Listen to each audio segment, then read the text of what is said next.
পাৰ্টিৰ মঞ্চলৈ স্বাগতম জনাইছো। এই সদস্যতা অভিযান 25 তাৰিখলৈ চলি থাকিব, হয়তো আৰু এটা দিন বঢ়াব। মই আশা কৰোঁ যে আমাৰ এই সদস্যতা অভিযানৰ সময়ছোৱাত এতিয়ালৈকে যিসকলে ভাৰতীয় জনতা পাৰ্টিৰ সদস্যতা গ্ৰহণ কৰা নাই, তেওঁলোকেও যাতে আমাৰ দলটোৰ সদস্যতা গ্ৰহণ কৰে। এখন শক্তিশালী ভাৰত আৰু এখন বিকশিত অসম আমাৰ লক্ষ্য। এই লক্ষ্য সফল কৰাৰ বাবে মই আপোনালোকৰ ওচৰত পুনৰ এবাৰ অত্যন্ত বিনম্ৰতাৰে ভাৰতীয় জনতা পাৰ্টিৰ সদস্য পদ গ্ৰহণ কৰিবলৈ আহ্বান জনাম। যোৱা 19 তাৰিখে অৰুণোদয় 3.0 অৰ্থাৎ 37 লাখ পৰিয়ালক অৰুণোদয় আঁচনিৰ সৈতে জড়িত কৰিবলৈ এক বিশাল প্ৰচেষ্টা আমি আৰম্ভ কৰিলোঁ। CM ট্ৰিপলে মুখ্যমন্ত্ৰীৰ আত্মনিৰ্ভৰ অসমৰো প্ৰথম 25,000 হিতাধিকাৰীক আমি নিৰ্বাচিত কৰিলোঁ।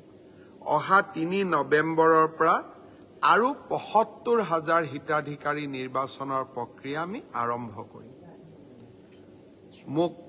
আজি মই ঢেকিয়াজুলিলৈ যাওঁতে গাড়ীখন ৰখালে ঢেকিয়াজুলিলৈ যাওঁতে কেইগৰাকীমান ছাত্ৰীয়ে হাত দেখুৱাই মোৰ গাড়ীখন ৰখুৱালে আৰু মোক সুধিলে, মামা আমাৰ নিযুত মইনাৰ টকা কেতিয়া সোমাব?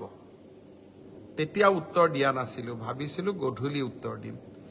নিযুত মইনা আঁচনিৰ ধন আমি 6 অক্টোবৰ তাৰিখে আপোনালোকক দিয়া আৰম্ভ কৰিম। তাৰ পিছত প্ৰতি মাহৰ 10 তাৰিখে এই নিযুত মইনা আঁচনিৰ ধন আপোনালোকে লাভ কৰি থাকিব। 6 অক্টোবৰলৈকে ভাগিনসকল সাজু হৈ যাওক নিযুত মইনা আঁচনিৰ ধন পাবলৈ। 29 তাৰিখৰ পৰীক্ষাৰ বাবেও সকলোকে আগতীয়াকৈ শুভেচ্ছা জনালোঁ আৰু ADRE পৰীক্ষাত আমি গ্ৰহণ কৰা বিভিন্ন ব্যৱস্থা OMR, এনচাৰ কিক প্ৰত্যাহ্বান জনাব পৰা সুবিধা, স্বচ্ছতাৰ দিশত গ্ৰহণ কৰা প্ৰতিবোৰ সুবিধা আপোনালোকে গ্ৰহণ কৰক। তাৰ বাবে মই আপোনালোকক পুনৰ এবাৰ আহ্বান জনালোঁ। শেষত আকৌ এটা কথাৰে সামৰণি মাৰিছোঁ। মহিলাক চেক কৰাটো, ফ্ৰিস্কিং কৰাটোত আমি আপত্তি কৰিব নালাগে, কাৰণ বিভিন্ন বিমানবন্দৰৰ পৰা বিভিন্ন পৰীক্ষাত তেনেকৈ চেকিং কৰে। খালি চেকিং কৰোঁতে পুলিচে প্ৰাৰ্থীসকলক সৌজন্যতা দেখুৱাব লাগে, শ্ৰদ্ধাৰে সৈতে চেকিং কৰিব লাগে, আনজন ব্যক্তিক সন্মান জনাই চেকিং কৰিব লাগে। 29 তাৰিখে আমি সেই ধৰণে পৰীক্ষাটো চলাবৰ বাবে চেষ্টা কৰিম।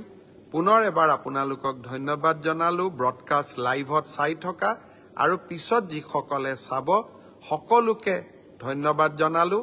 লাহে লাহে শাৰদীয় দুৰ্গা পূজাৰ বতৰো আহিব আৰম্ভ কৰিছে।